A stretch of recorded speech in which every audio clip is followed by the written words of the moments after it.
Oyez, gentes dames et braves messires, vous écoutez Ça m'a bien fait lire avec Roméo Frati.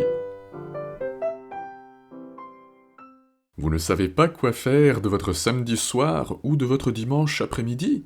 Mais enfin, dans ce cas, pourquoi n'allez-vous pas assister à une bonne bataille, bien sanglante et bien meurtrière?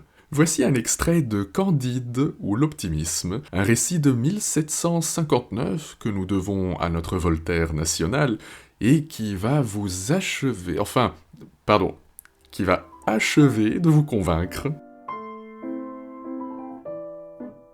Rien n'était si beau, si leste, si brillant, si bien ordonné que les deux armées, les trompettes, les fifres, les hautbois, les tambours, les canons, formaient une harmonie telle qu'il n'y en eut jamais en enfer.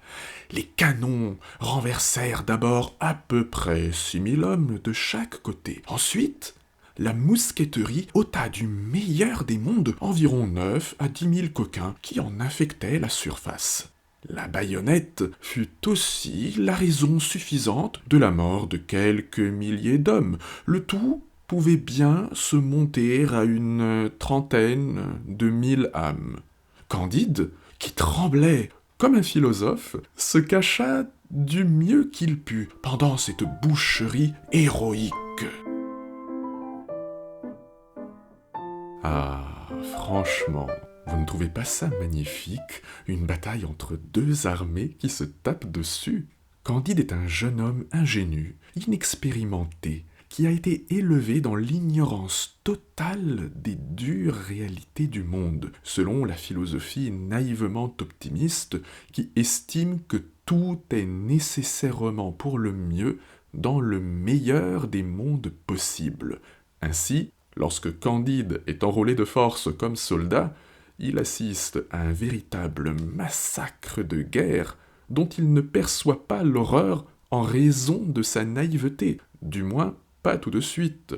Et alors Voltaire nous régale, grâce à un cocktail subtil dont lui seul possède le secret, à base d'ironie mordante et d'humour noir. En adoptant le point de vue de Candide, Voltaire fait semblant de s'émerveiller face à une bataille présentée comme un véritable spectacle, un concert. On pourrait même presque penser à un tableau. Il y a quelque chose de gênant, de grinçant à cela, d'autant plus que Voltaire évoque le nombre de morts causés par ce conflit avec une incroyable légèreté, presque un détachement. Mais on comprend bien que l'écriture est sarcastique, puisque la prétendue harmonie de cette bataille est rapprochée de l'enfer. Par ailleurs, Voltaire écrit que la mousqueterie ôta du meilleur des mondes environ 9 à 10 000 coquins qui en infectaient la surface. Comment ce monde peut-il être le meilleur qui soit dès lors que des armes à feu suppriment des êtres humains? Et comment une boucherie pourrait-elle être héroïque? Nous avons enfin cette délicieuse comparaison avec un philosophe pour désigner les tremblements de peur de Candide, qui commence peut-être à comprendre que non, tout ne va peut-être pas pour le mieux dans cette bataille.